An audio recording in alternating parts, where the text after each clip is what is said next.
Hello students, how are you all? I hope you all are fine. बच्चों, जैसा कि आप जानते हो पाठ 9 दोहे ये हमारी रीडिंग भी कंप्लीट हो चुकी है। इसके शब्दार्थ, श्रुतलेख, प्रश्न उत्तर वो भी मैंने आपको करवाए हैं और इसका पीडीएफ भी भेजा था। आई होप आपने कंप्लीट कर लिया होगा। तो आज हम करेंगे इसका अभ्यास कार्य, पेज नंबर 72। ये देखिए, निम्नलिखित प्रश्नों के उत्तर दीजिए। कबीर ने गुरु को ईश्वर से बढ़कर क्यों बताया है? कबीर ने गुरु को ईश्वर से बढ़कर क्यों बताया है? क्योंकि गुरु ईश्वर से मिलने का रास्ता बताता है।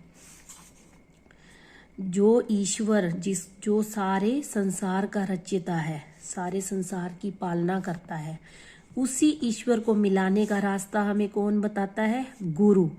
तो इसलिए ईश्वर से बढ़कर गुरु को बताया गया है, जो कि ईश्वर से मिलने का रास्ता बताता है। हमें ईश्वर का सुमिरन कब करना चाहिए? सुख में। कब करना चाहिए? सुख में। दुख में तो हर कोई याद करता है, सुख में भी ईश्वर का सिमरन करना चाहिए। तरुअर फल नहीं खात है का क्या अभिप्राय है? तरुअर फल नहीं खात है का क्या अभिप्राय है? पेड़, तरुअर का अर्थ क्या होता है? पेड़। फल, पेड़ या वृक्ष फल नहीं खाता है। पेड़ फल नहीं खाता है।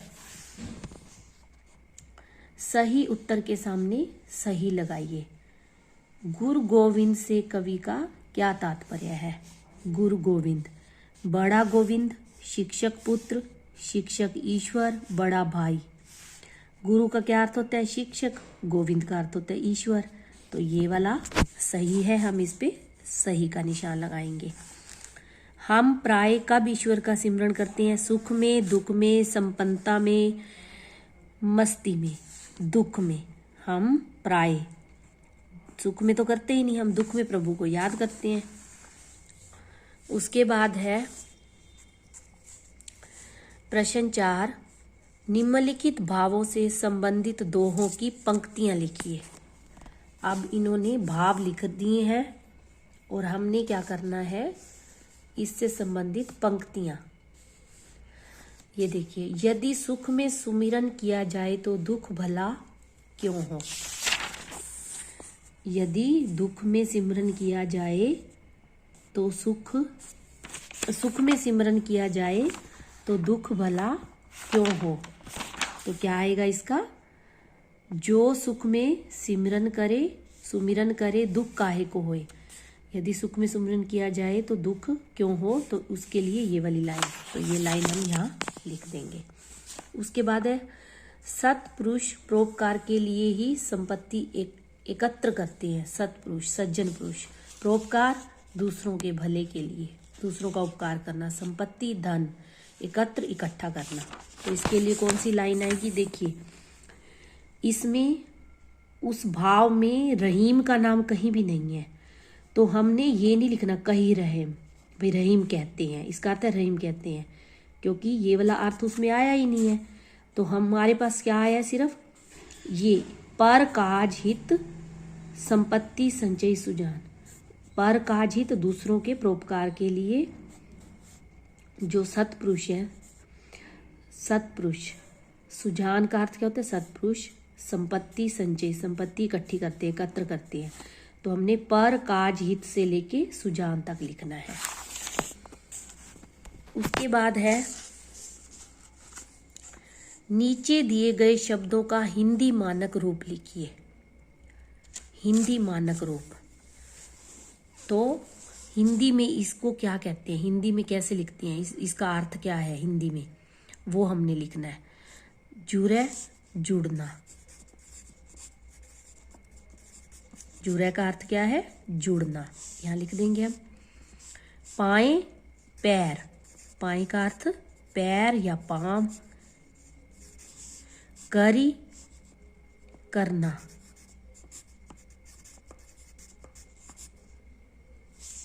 काके, किसके। पियई पीना, पोथी पुस्तक या ग्रंथ, परी पढ़ना, यहाँ परी का अर्थ क्या है? पढ़ना। लागू लगना, यहाँ आप ये लिख लिए लागू लगू।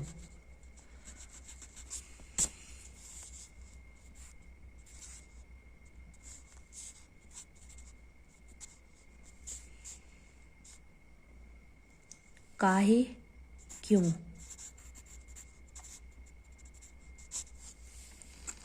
तुक वाले शब्द लिखिए। भुजंग कुसंग, दुख सुख, तुक वाले शब्द। सुजान बेजान,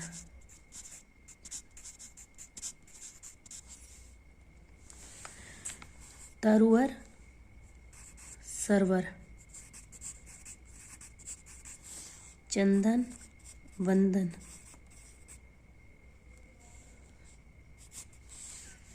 बलिहारी मनिहारी,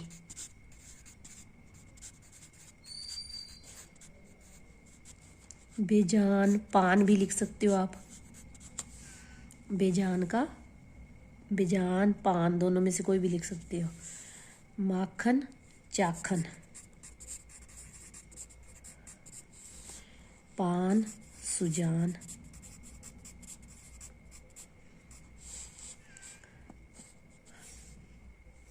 चटकाए जाए।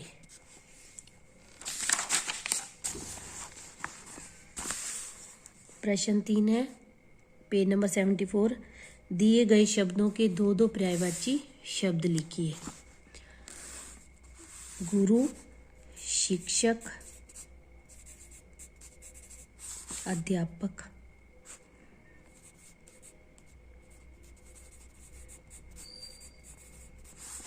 गोविंद,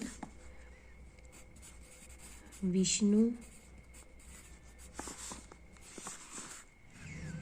दामोदर।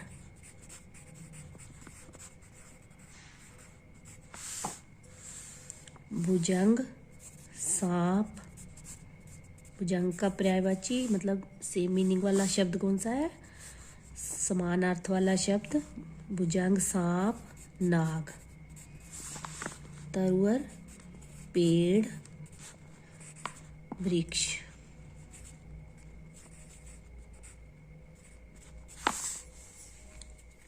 प्रश्न 4 है, निम्नलिखित प्रश्नों के सही उत्तर पर सही लगाइए। इनमें से कौन सा शब्द भाववाचक संज्ञा है? गुरु क्या है? जातिवाचक संज्ञा शब्द। गोविंद, गोविंद व्यक्तिवाचक। और दुख, दुख क्या है? भाववाचक। तो इस पे आगे सही का निशान। इनमें से दूसरा है, इनमें से कौन सा शब्द विशेषण है? विशेषण शब्द कौन से होते हैं? भाववाचक संज्ञा शब्द कौन से होते हैं? जो जिन शब्दों से हमें किसी व्यक्ति वस्तु स्थान अथवा प्राणी के भावों का पता चलता है, भावों का बोध हो। तो दुख से हमें भाव का बोध होता है जिन शब्दों से। इनमें से कौन सा शब्द विशेषण है? विशेषण क्या होता है? जिन शब्दों से जो शब्द संज्ञा या सर्वनाम शब्दों की विशेषता बताते हैं कि उनमें क्या विशेषता है। दुख क्या है? भाव है एक, तो ये भाववाचक संज्ञा शब्द हो गया। सुख भी भाव है। उत्तम क्या है? विशेषता। उत्तम अच्छा, वह अच्छा है, वह उत्तम प्रकृति का है। तो ये क्या है? विशेषता है, विशेषण शब्द है। इनमें से कौन सा शब्द सर्वनाम है? अब सर्वनाम कौन से होते हैं? सर्वनाम शब्द कौन से होते हैं? जो शब्द संज्ञा शब्दों के स्थान पर प्रयोग किए जाते हैं। अब भुजंग ये है सांप, ये तो नाम है। प्रेम ये भाव है। आप क्या है? संज्ञा शब्दों के स्थान पर प्रयोग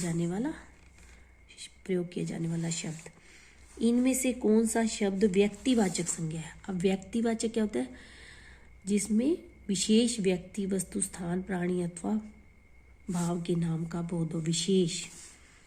तो अब रहीम विशेष व्यक्ति का नाम है। गुरु ये है जातिवाचक संज्ञा। मित्र ये भी जातिवाचक संज्ञा। तो रहीम क्या है? व्यक्तिवाचक संज्ञा। तो इसके आगे हम सही का निशान लगाएंगे। अब हम करेंगे अभ्यास कार्य का प्रश्न 3। निम्नलिखित दोहों के भावार्थ अपने शब्दों में लिखिए। भावार्थ मतलब इन पंक्तियों के द्वारा कवि क्या कहना चाहता है और उनका अर्थ क्या है। कवि का कहने का भाव और अर्थ क्या है वो हमने लिखना है। तो देखिए जैसे ये लिखा हुआ है ना प्रश्न 3 में, क पार्ट है, जो रहीम उत्तम प्रकृति का करी सकत कुसंग, चंदन विष व्याप्त नहीं लिपटे रहत भुजंग। अब आपके पेपर में तो ये आपको पूरा दिया होगा, लेकिन जब हम इसको लिखने बैठते हैं तो ये जो पूरी लाइनें लिखने की बजाय हम ऐसे लिखते हैं। देखिए कहाँ से शुरू हो रहा है? जो रहीम उत्तम। इस प्रश्न को कैसे लिखते हैं? देखिए ऐसे, जो रहीम उत्तम, यहाँ से शुरू हो रहा है ना, फिर डैश डैश डाल के और लास्ट वाले 2 या 3 अक्षर लिख लो। रहत भुजंग, रहत भुजंग, ये हमने ऐसे लिख लिया। ठीक है, ऐसे लिख लेंगे इस प्रश्न को। फिर उसके बाद हम लिखेंगे उत्तर इसका भावार्थ क्या है। भावार्थ क्या है? रहीम दास जी कहते हैं कि जिस व्यक्ति का स्वभाव, इन पंक्तियों में कवि के कहने का क्या भाव है ये देखिए, दोनों आप साथ साथ रख के। जो रहीम उत्तम प्रकृति, रहीम दास जी कहते हैं कि जो व्यक्ति उत्तम स्वभाव का, अच्छे स्वभाव का है। रहीम दास जी कहते हैं कि जिस व्यक्ति का स्वभाव अच्छा है अर्थात उत्तम है, तो उसका खराब संगति, बुरी संगति भी कुछ नहीं बिगाड़ सकती। देखिए का करी सकत कुसंग, तो उसका खराब संगति भी कुछ नहीं बिगाड़ सकती। चंदन विष व्याप्त नहीं लिपटे रहत भुजंग।